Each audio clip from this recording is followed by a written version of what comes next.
thing I remember is the smell of burning soil and blood filling my lungs. The battlefield was collapsing. Orders to retreat were being shouted from somewhere behind me, but the sound of clashing steel and dying men swallowed everything. I was still standing, still fighting, still dragging wounded soldiers backward with hands already numb from exhaustion. Someone grabbed my arm and screamed that we had to run now or we would all die here. I ran. The ground beneath my boots was uneven, slick with mud and ash. The hillside sloped sharply downward, and as I followed the others, my foot slipped. For a single heartbeat, my body hung in the air. Then the world spun. I rolled down the hill uncontrollably, my helmet striking rock after rock, my vision flashing white with pain. My fingers clawed at dirt that refused to hold. My body slammed, twisted, crashed, until everything went dark. When I opened my eyes, the first thing I heard was noise. Not the sharp cries of battle, not the roar of cannons, but voices too many, too close, layered with laughter, shouting, bargaining. The smell was wrong too, no smoke, no gunpowder, just dust, sweat, and cooked food. I pushed myself up instinctively, my heart hammering as I scanned my surroundings. Crowds. A busy street packed with people wearing unfamiliar clothes. Long robes, top knots, hairpins, wooden carts creaking past, no concrete, no wires, no vehicles. My ears rang as panic flooded my chest. I staggered to my feet. This isn't right. My hands trembled as I checked my body. My uniform was still on me, torn, dirtied, blood-stained, combat boots, tactical belt, everything was still there. I was alive. Which meant I was still in danger. My training kicked in before my thoughts could catch up. I started running. I didn't know where I was running to. I only knew that stopping felt like death. People shouted as I pushed past them. Someone screamed, someone else cursed. My boots slapped loudly against stone, drawing attention with every step. Why are they staring at me like that? That was when I saw them. A line of women, their hands tied with thick ropes, being herded forward by armed soldiers. Their heads were bowed. Some were crying silently. Others stared straight ahead with empty eyes, like they had already accepted their fate. The slaves. The word struck me so hard that my steps faltered. This can't be real. I turned sharply, trying to run in the opposite direction, but it was too late. Stop. Rough hands seized me from behind. I struggled on instinct, twisting, kicking, striking where I could, but my body was already weakened from the fall. Mori soldiers rushed forward, weapons raised. One of them froze when he saw my clothes. What kind of enemy wears this? They circled me cautiously. Their language was Korean, but it sounded heavier, older, sharpened by authority. I tried to explain, words tumbling out too fast, but before I could finish, a blow struck my face. I tasted blood. They tied my hands. I was shoved into the line with the other women, the rope biting into my wrists. I fought again, panic clawing at my chest, but the butt of a spear slammed into my back, knocking the breath from my lungs. Enemy spy, someone said. Another voice answered coldly, execute her.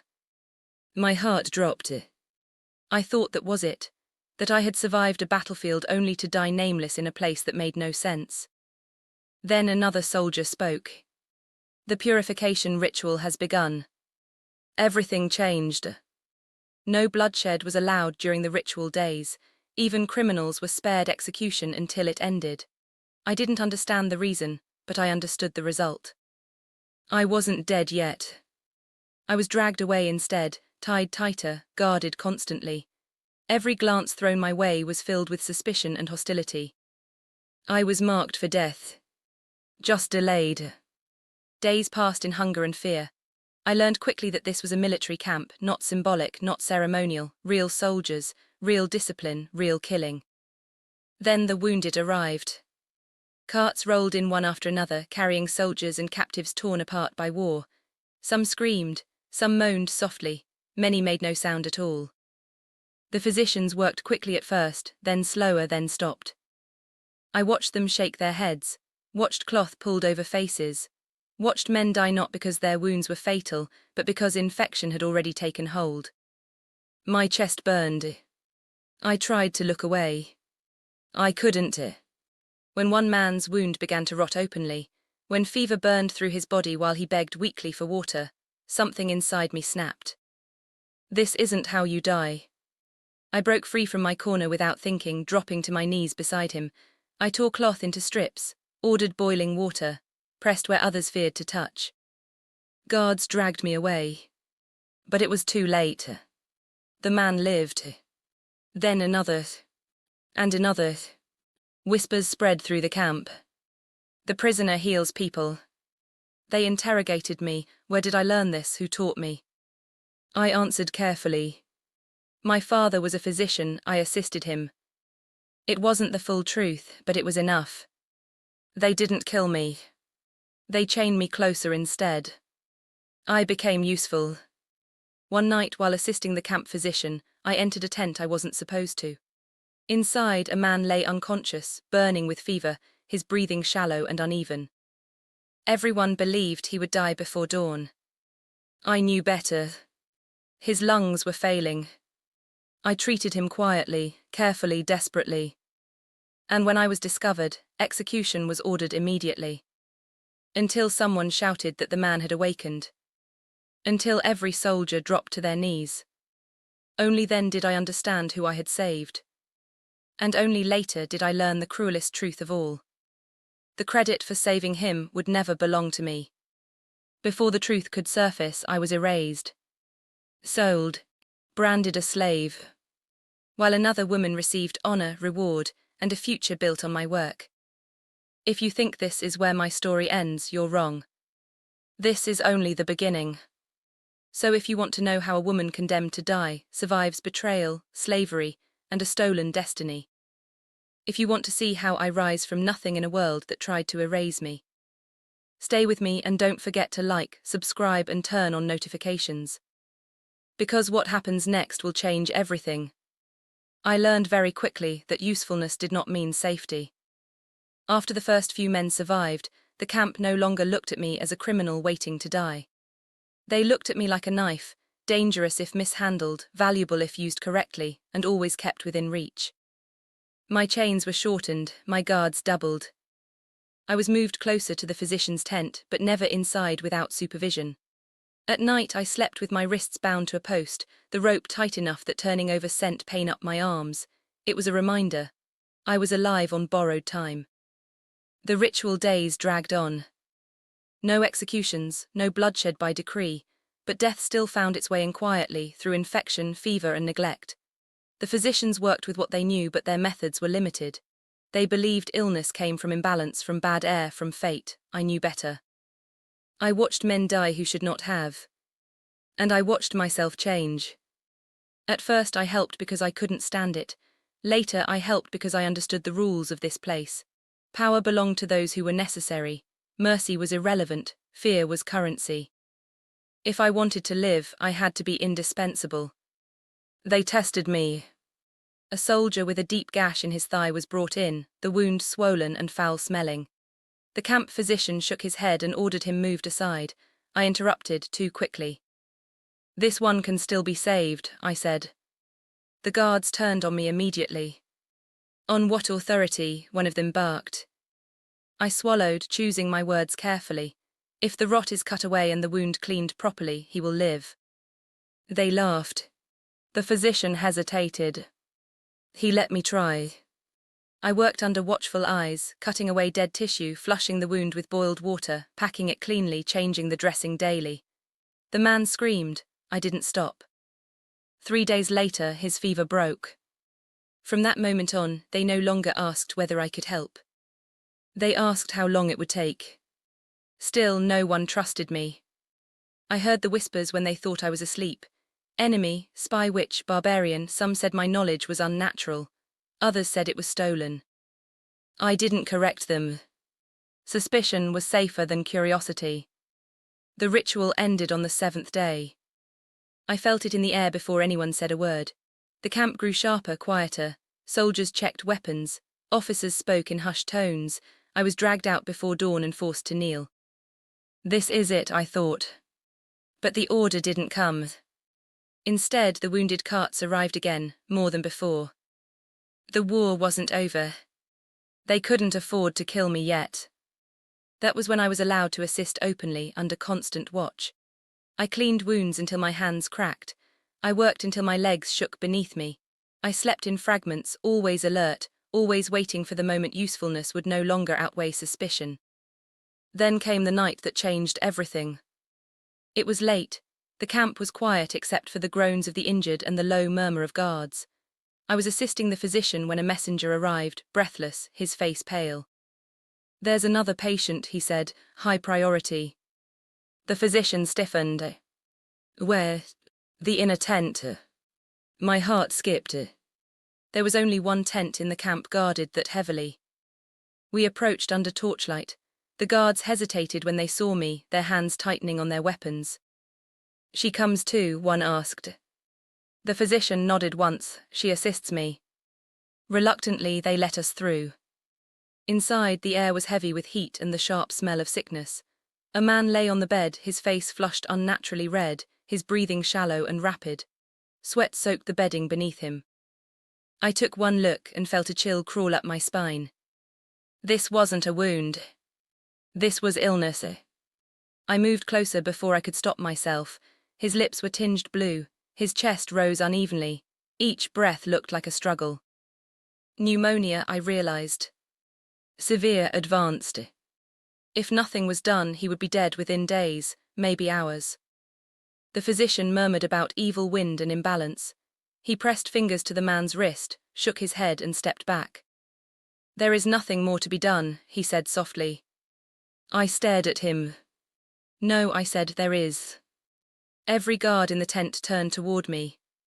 The physician's expression hardened. "You overstep." "If he lies flat, he'll suffocate," I said, my voice steady despite the pounding in my chest. "He needs to be propped up, warm but not overheated. His lungs are failing." Silence. One of the guards stepped forward. "Who is this man to you?" I didn't answer. I didn't need to. The way they looked at the unconscious figure told me everything. This man mattered. More than anyone I had treated so far. I worked without permission. I adjusted his position, lifted his shoulders, supported his back. I requested warm water, herbs, honey, anything that could help. Some laughed, some protested, but no one stopped me. Not yet. Hours passed. I wiped his sweat. I coaxed liquid past his lips when he stirred. I watched his breathing, counted every rise and fall of his chest. Just before dawn, his breathing eased. The fever broke slowly, like a storm passing. I slumped back, exhausted. That was when a hand grabbed my shoulder. "What do you think you're doing?" I was dragged away before I could speak. Outside the tent, swords were drawn, someone shouted. Another voice roared an order. "Execute her." My mind went strangely calm. So this is how it ends. Then chaos erupted behind me. "He's awake." The shout tore through the camp like lightning. Someone ran past me into the tent. Another fell to his knees, then another. The guards froze, faces draining of color. I was still on the ground when the physician rushed out, trembling. He spoke," he said. "His fever is gone." A wave of shock rolled through the camp. I watched as officers arrived, then commanders. I watched as men who had shouted for my death moments ago now bowed their heads to the ground. Only then did someone whisper the words that changed everything. "Crown Prince." My blood ran cold. I had saved the Crown Prince. I didn't celebrate. I didn't cry. I knew better. I had lived long enough in this place to understand one truth. Miracles attract enemies faster than gratitude. They did not reward me. They locked me away. They questioned me again, this time not with anger but with calculation. Who was I? Where did I truly learn medicine? Why was my knowledge different? I answered the same as before. My father was a physician. They exchanged looks. The Crown Prince recovered quickly, too quickly to be coincidence. Joy spread through the camp, messages were sent, preparations were made. I never saw him again. Not then. Before the prince could ask for me, before the truth could surface, orders were given quietly. Soldiers were warned, tongues were sealed. Anyone who spoke would be charged with treason. I was moved at night with the other captives. No announcement, no trial. By morning, I no longer existed. I was sold, branded, stripped of even the small protection usefulness had given me. As I was dragged toward my new fate, I didn't scream. I memorized faces. I memorized names. Because if I had learned anything since waking in this world, it was this. Survival was only the first step. And revenge required patience. If you want to know what happens to me after I'm sold, if you want to see how far I fall before I rise again, stay with me. And make sure you don't miss what comes next. They didn't sell me in the open.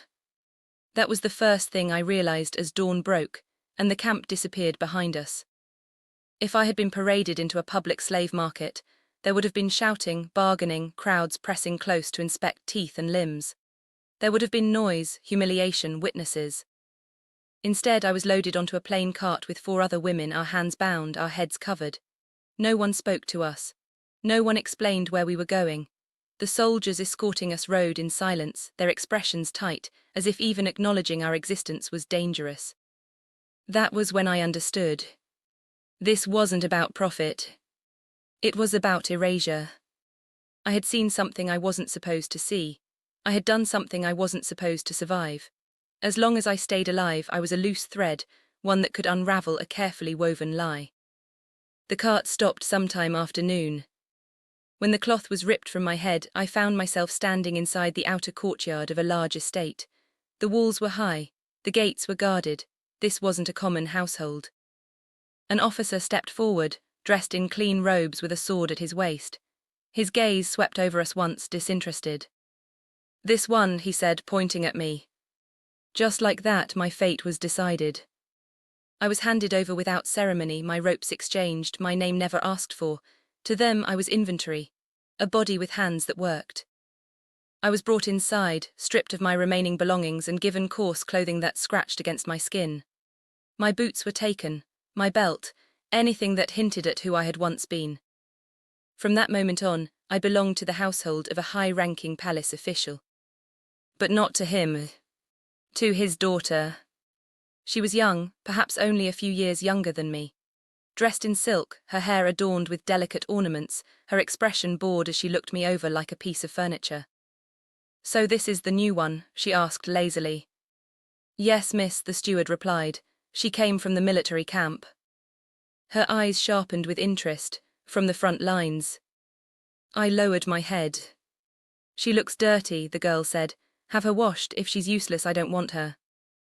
That night I scrubbed floors until my fingers bled. I carried water until my shoulders screamed.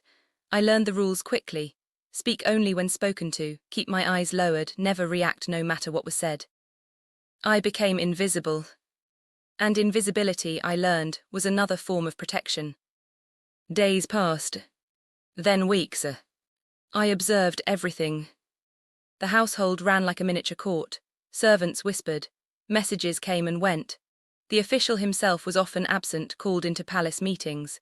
His daughter complained of boredom, headaches, stomach pain, ailments the physicians treated with incense and prayers. I kept my mouth shut. Until one night her fever spiked. The household panicked. The physician was summoned, then another. They argued. They bled her. They burned herbs that made her cough until tears streamed down her face. Her condition worsened. I stood in the corner, hands clenched, watching history repeat itself. If I help her, I draw attention. If I don't, she may die. And if she dies, everyone in this household will suffer. Including me. That was the moment I understood something crucial. In this world, kindness was never free, but sometimes it was the cheapest price for survival.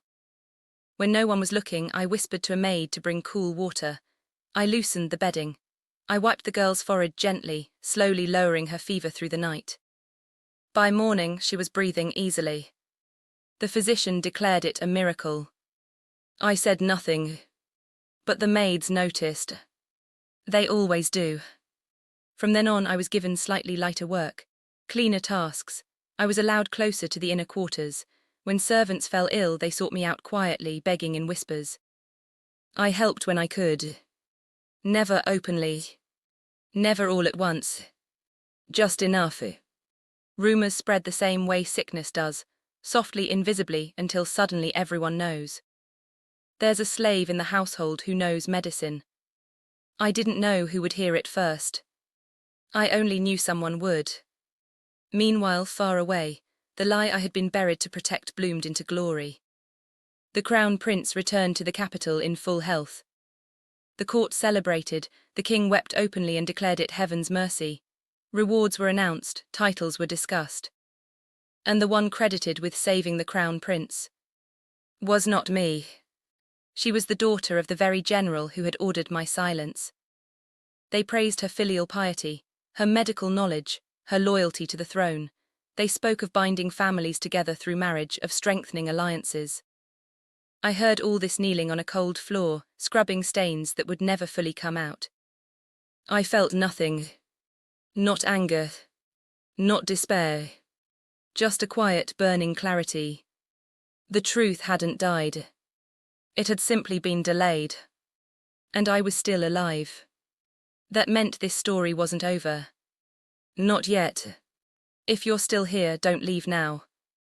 Because what happens next is where everything starts to turn. Stay with me. The household began to change after that. At first it was subtle.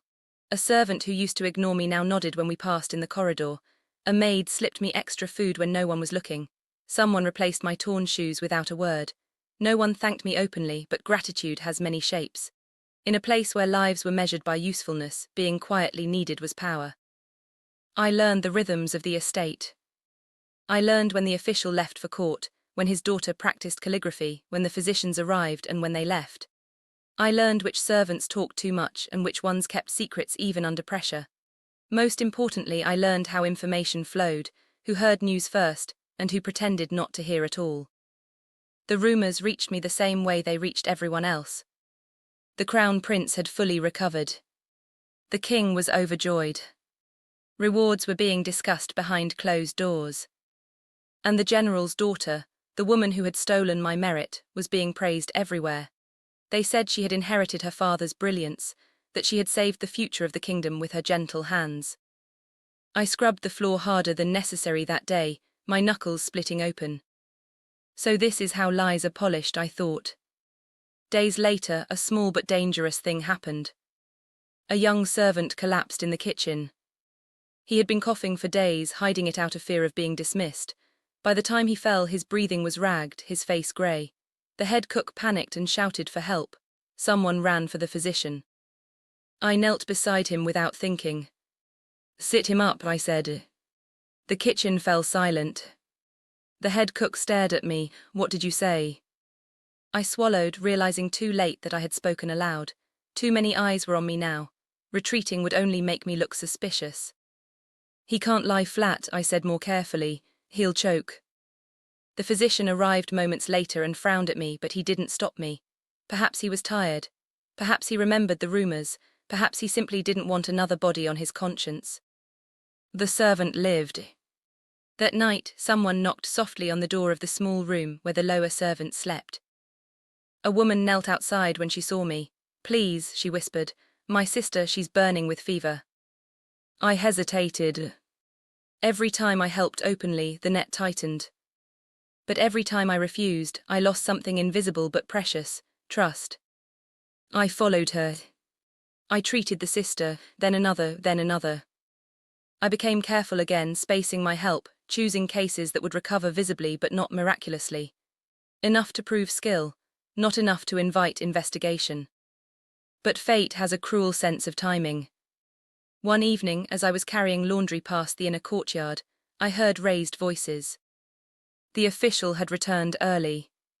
"And the king has approved it," he demanded. "Yes," someone answered. "The crown prince himself suggested it. He wishes to reward the general's family." My step slowed. "A marriage," the official said thoughtfully, "that will bind the military tightly to the throne." My heart sank. The lie wasn't just surviving. It was being cemented. That night, the official's daughter summoned me. She was seated by the window, her expression unreadable as she studied me. "They say you know medicine," she said. My pulse quickened. "This servant only knows a little," I replied, keeping my eyes lowered. She watched me for a long moment. Then you will serve me personally from now on. I understood immediately. This wasn't kindness. It was control. From that day on, I was never alone. I followed her everywhere, observed constantly. She asked questions, careful, probing ones about treatments, herbs, techniques. I answered vaguely. Too vague, perhaps. Because I saw the doubt in her eyes. She wasn't a fool. And she wasn't the savior they claimed she was. A few days later, palace news arrived like a thunderclap. The crown prince would visit the household to express his gratitude. My breath caught. Not to see me. To see her. The household erupted into preparation. Servants ran, courtyards were scrubbed until they shone. Silk was aired, gifts were arranged. I kept my head down and my heart steady. I would not meet him. Not yet. That was how I survived the visit. I stood behind a screen, silent and invisible, while the crown prince spoke with her. I heard his voice clearly, calm, warm, curious. He asked questions about his illness. She answered, poorly. I felt it like a wrong note in a familiar melody. She couldn't describe the herbs accurately. She avoided details. She spoke of prayers and luck. There was a pause. A long one. I held my breath. I see, the crown prince said at last. The visit ended without incident. But that night, the official's daughter threw a cup against the wall. She looked at me strangely, she hissed, as if she didn't believe me. I said nothing. Inside, something stirred. The truth was beginning to move. Slowly. Dangerously. If you're still listening, don't stop now. Because from this moment on, every choice I make pulls me closer to exposure, or to power. And the next mistake could cost me my life. The accusation came on a quiet afternoon. Too quiet. I was arranging dried herbs in the storage room when footsteps stopped behind me. The air shifted. I knew before anyone spoke that this wasn't ordinary trouble. She stole medicine. The voice was sharp, triumphant. I turned slowly to see one of the senior maids standing there, eyes bright with malice. In her hand was a small pouch, one I recognized immediately. It was medicine I had prepared days ago and hidden carefully, never touched since. That slave has been hoarding it, the maid continued. I saw her sneak in here at night. The room filled quickly. Servants, guards, stewards, too many. The story spread faster than truth ever does. I knelt. I didn't deny it, I didn't cry. I had learned that innocence alone meant nothing here. They dragged me into the courtyard before I could explain. The punishment pole stood in the center, its wood darkened by old stains. I was pushed down, my wrists forced forward. Stealing from the household is a grave offense, someone said, especially medicine. I lowered my head, counting my breaths. So this is how it ends, I thought. Not on a battlefield, not by execution, but by a lie small enough to sound believable. Wait. The voice wasn't loud. But it stopped everything. Footsteps approached, unhurried, measured. The servants bowed almost instantly, their movements too fast to be coincidence. I felt it then, the change in pressure, the way authority settles into a space before it speaks again. What is happening here? I dared not look up. The steward rushed forward. Young Master Kim, this slave has stolen medicine from the household stores. A pause. For what purpose, he asked. The maid answered quickly, to hoard it for herself or to sell it. Another pause. And where is the proof? The pouch was presented, here. He took it, I could feel his gaze on me, not heavy, not cruel, but sharp, studying. Is this medicine recorded in the ledger as missing? He asked. The steward hesitated. We have not checked yet. Then check, Kim Do-yeon said calmly. The order was simple, polite even, but it carried weight. As servants scattered, he looked at the maid again. You said you saw her steal it at night. Yes. Which night? The maid faltered, two nights ago. And yet, he said, this medicine was prepared 5 days ago. Silence fell. I felt my pulse pounding in my ears. If she intended to steal it, Kim Do-yeon continued, why wait? The maid's face paled. The ledger was brought, the steward flipped through it frantically. No missing entries, no discrepancy.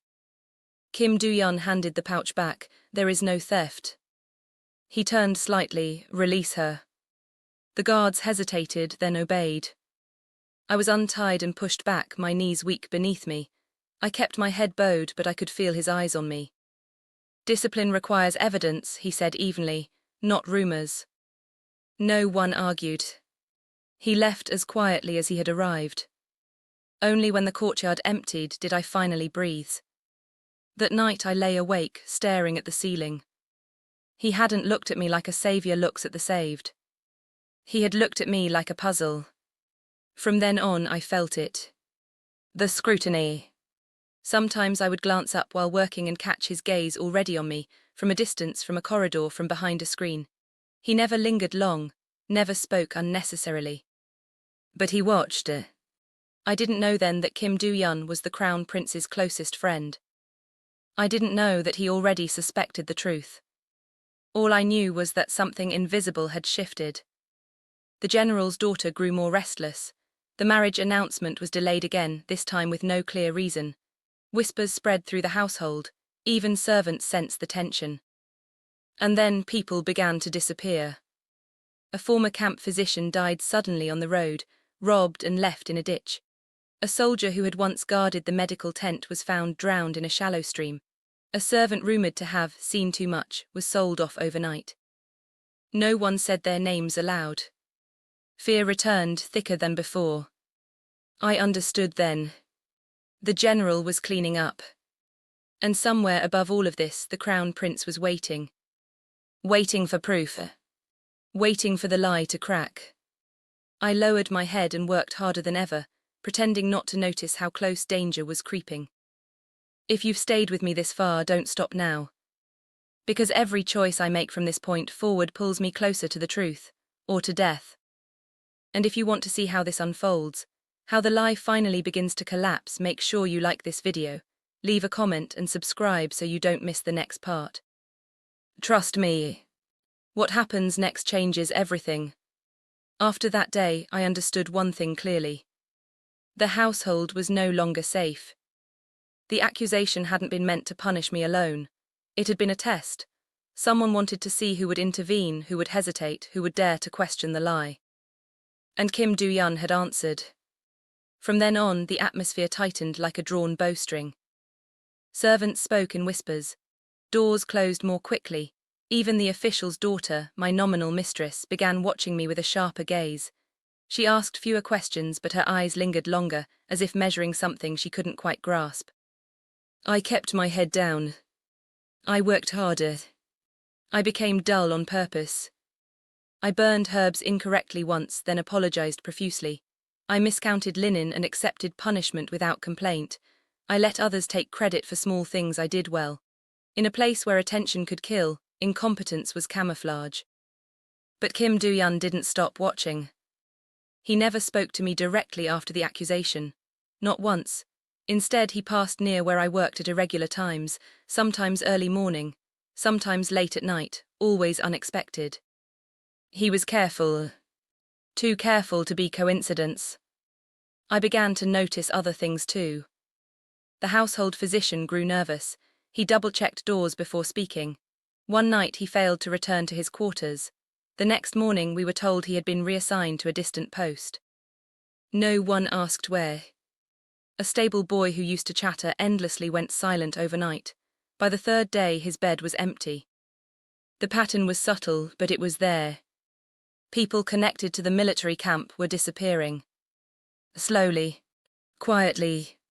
The general wasn't just protecting his lie. He was erasing it. One evening, while delivering tea to the inner study, I overheard raised voices. I froze behind the door, tray trembling slightly in my hands. "You're overreacting," the official said. "And you're underestimating the situation," Kim Do-yeon replied coolly. The Crown Prince delayed the marriage again. A sharp inhale. "For what reason this time?" the official demanded. "None that he shared." Silence. Then Kim Do-yeon spoke again, his tone calm but edged with something dangerous.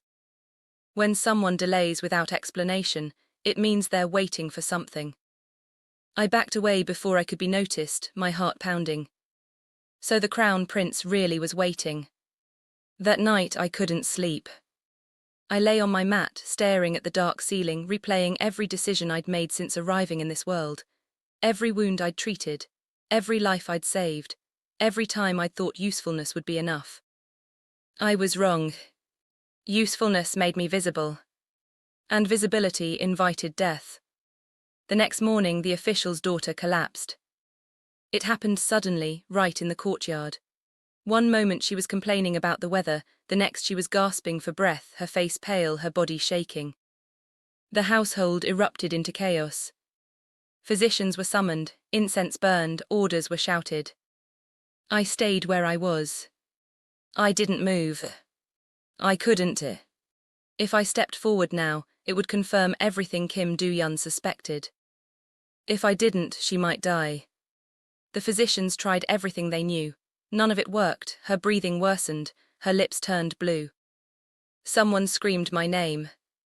I flinched. All eyes turned toward me. I felt Kim Do-yeon's gaze before I saw him. He stood at the edge of the crowd, watching not me but the situation, calculating.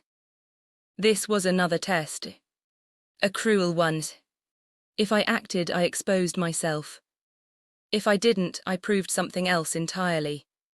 I took a slow breath and stepped forward. I can help, I said softly. The words felt heavier than iron. The official's daughter was laid flat, which made everything worse. I ordered her raised, loosened her clothing, cooled her body carefully. I used what I had, nothing more, no miracles, just enough. Her breathing eased. The household exhaled as one. No one cheered. No one thanked me. But I felt it then, the shift, the final piece sliding into place. Kim Do-yeon's expression didn't change. But his eyes did. He knew. Not with certainty. But close enough to be dangerous. That night, as I returned to the servants' quarters, a warning slipped into my palm. A folded scrap of paper, no name, no seal. Just 4 words written neatly. Be careful, they're watching. I didn't need to ask who they were. If you're still listening, this is where everything truly turns. From here on, every life saved costs another life somewhere else. Every truth uncovered demands blood in return.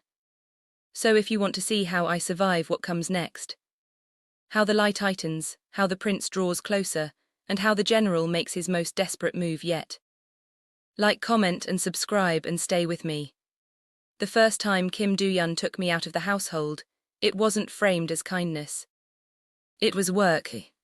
We're short on proper medicinal herbs, he said one morning, not looking at me directly. You'll come with me to identify them. There were guards, always guards, but he rode beside me, not ahead, not behind, close enough that I could hear the steady rhythm of his breathing, far enough that no one would whisper. We didn't talk at first.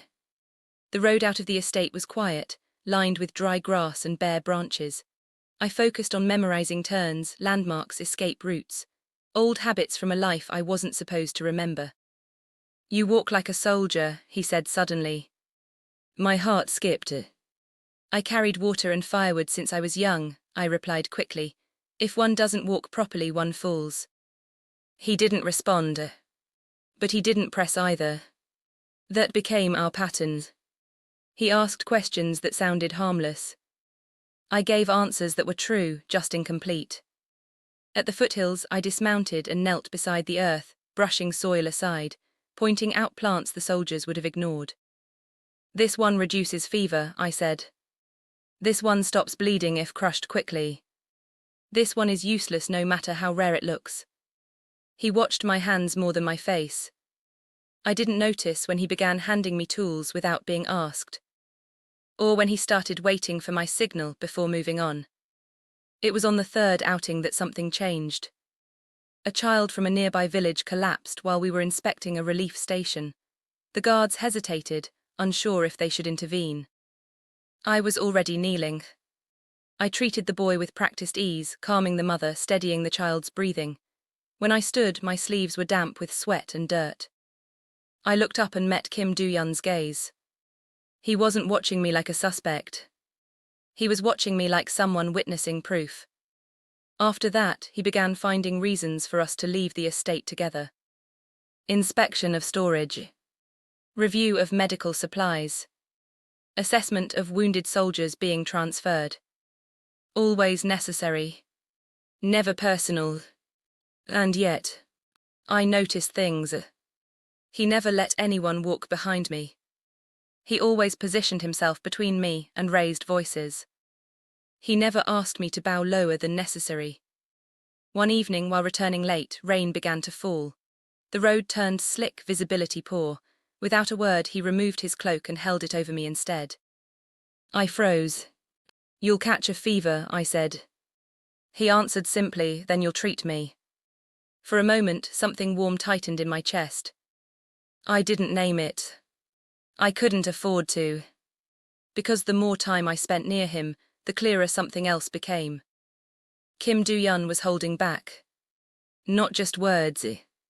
Himself.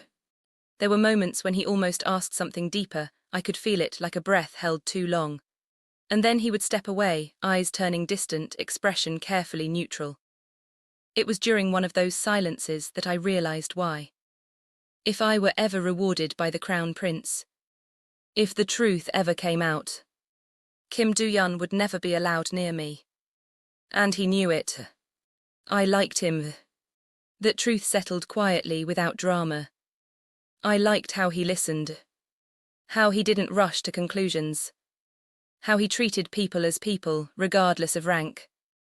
But liking someone without power was dangerous.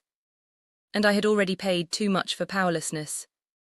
The Crown Prince, by contrast, was power itself. Not affection. Not warmth. Protection. Structure. The kind that didn't vanish overnight. I hated myself a little for thinking that way. But I hated suffering more. The first time the Crown Prince truly noticed me wasn't when I healed someone. It was when I refused praise. He watched me carefully after that. Still distant, still unreadable. And when whispers reached the court about my abilities, I felt the world begin to tilt again.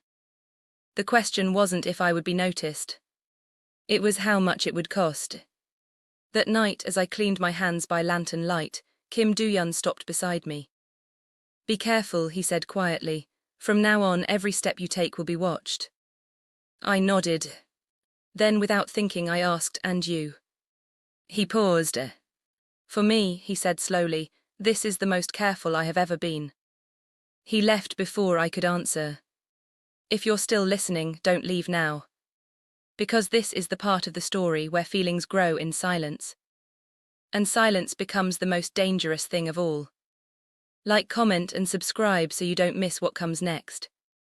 Because soon, the Crown Prince will ask a question that no one is ready to answer.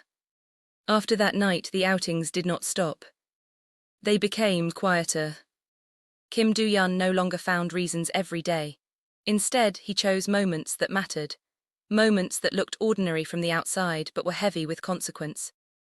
One afternoon, he ordered me to accompany him to inspect a temporary infirmary near the outer training grounds. The soldiers there were not badly wounded, just exhausted, feverish, worn down by endless drills and poor rest.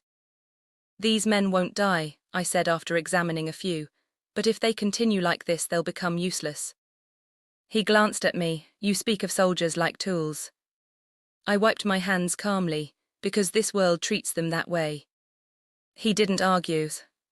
Instead, he watched as I spoke to the men, not gently, not harshly, but honestly. I told them when to rest, when to endure, and when to stop pretending they were fine. Some laughed, some nodded. One looked close to tears. As we left, Kim Do-yeon said, "You don't flatter people." "Flattery wastes time," I replied. "Truth saves it." He smiled. It was small, unguarded, gone too quickly. That was when I realized something dangerous. He was no longer only observing me for the Crown Prince. He was seeing me. And once that line is crossed, there is no easy way back. Days later, word spread quietly through the capital.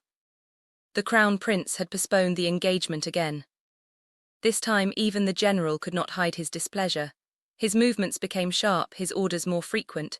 Men were summoned in the dead of night. Messengers rode out and did not always return. The court whispered. So did the servants. Fear crept back into the household like a familiar illness. I felt it most clearly during a banquet I was ordered to assist at. The hall was filled with silk, wine and laughter that did not reach anyone's eyes. From my place behind a screen, I saw the Crown Prince for the first time in weeks. He looked different. Not sick, not weak. But sharper, more restrained. His gaze swept the room once, twice, and then stopped. Not on me. On Kim Do-yeon. Something passed between them, a look too brief for anyone else to notice, but I saw it. They spoke later, privately. I didn't hear the words, but I saw the tension in Kim Do-yeon's shoulders when he returned. That night, as I prepared medicine in the storage room, he appeared at the doorway. You should prepare yourself, he said quietly. For what? I asked. For questions, he replied, the kind that don't come with obvious answers. I didn't ask whose questions. I already knew. From then on, the Crown Prince began watching me, not openly but deliberately. He asked for reports that included my name. He requested my presence at inspections, then said little when I arrived. He was not kind. But he was not cruel either. He observed, measured, judged. Once, during an inspection, he asked me directly, if you had the power to change one thing in the army, what would it be? I answered without hesitation, rest. The room went silent. Rest, he repeated. Yes, I said, an exhausted soldier makes mistakes. Mistakes kill more people than enemy blades. He studied me for a long moment. Kim Do-yeon said nothing. Later, as we walked back, Kim Do-yeon spoke carefully. You don't fear authority. I fear useless authority, I corrected. He stopped walking. For a heartbeat, I thought I'd gone too far. Then he said very quietly, you would be dangerous if you were free. I met his gaze, I already am. That was the moment something in him broke, and something else hardened. From then on, his restraint became more visible. He stopped standing too close. Stopped shielding me as obviously. Stopped lingering in conversation. Not because he cared less. Because he cared too much. I noticed it. And it hurt more than I expected. I reminded myself why.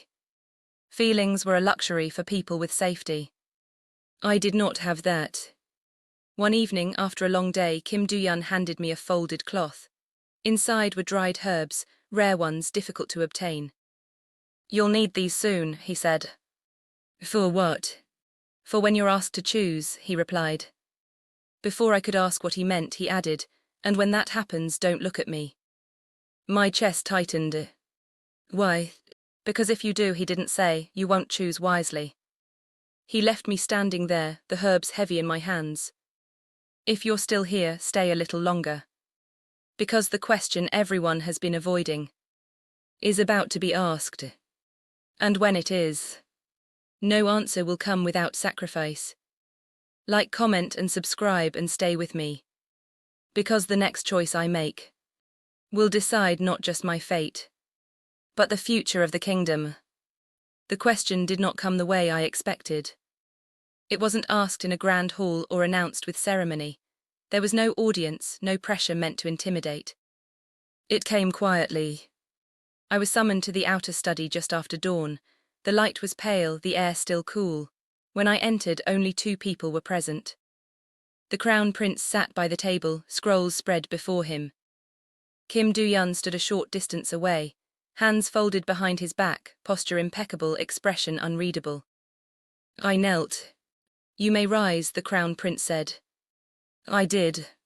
For a long moment he said nothing. He studied me the way a strategist studies a battlefield, not searching for beauty or weakness but for patterns. I have confirmed the truth, he said at last. My heart skipped but my face remained still. You were the one who treated me at the camp, he continued. The general's daughter lied. Kim Do-yeon did not move. Neither did I. The Crown Prince watched my reaction closely, then gave a short, humorless breath. You don't look surprised. I prepared myself, I replied. For what? He asked. For this moment, I said, and for the fact that it would not be simple. That seemed to amuse him faintly. You understand your situation, he said, that already makes you unusual.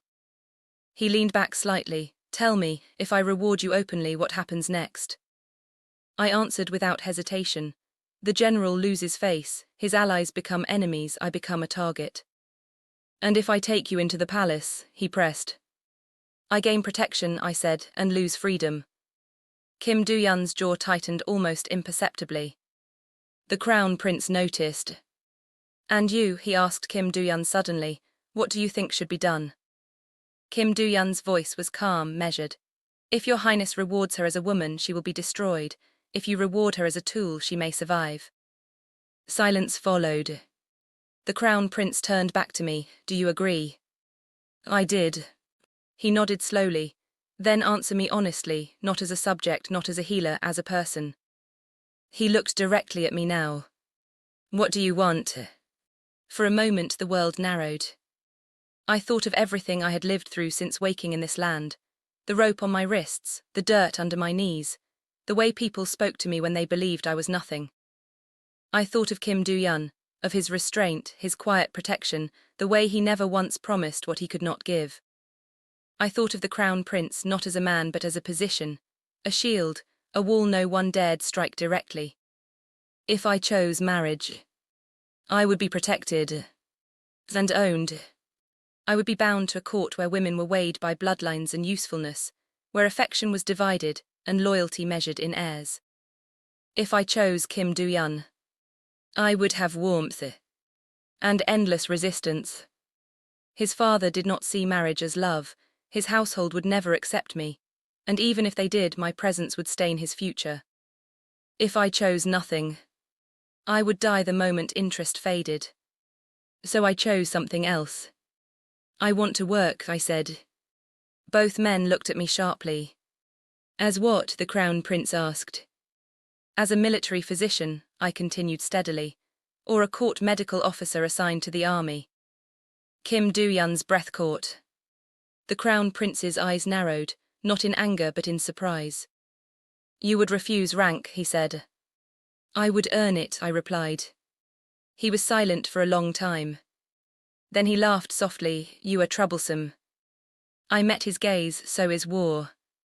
His expression changed then. Something like respect surfaced, carefully controlled but real. You are aware, he said slowly, that choosing this path means you will stand alone. I have been alone since the battlefield, I answered. The crown prince nodded once. Very well. He stood. I will grant your request, he said. Not publicly, not yet, you will serve under observation. If you fail, you will be erased. I bowed deeply. I accept. As I straightened, my eyes met Kim Do-yun's. Just for a second. There was relief there. And something else. Something painful. Because this choice meant safety. And distance. Later that night, as I walked back to my quarters, the reality of it settled into my bones. I had chosen power without romance. Survival without comfort. A future earned, not given. But as I lay down, staring into the dark, one thought refused to leave me. This was only the beginning. If you've stayed with me to this point, don't stop now. Because the road I've chosen leads back to the battlefield. Back to blood and strategy and sacrifice. Like, comment and subscribe so you don't miss what comes next. Because the next war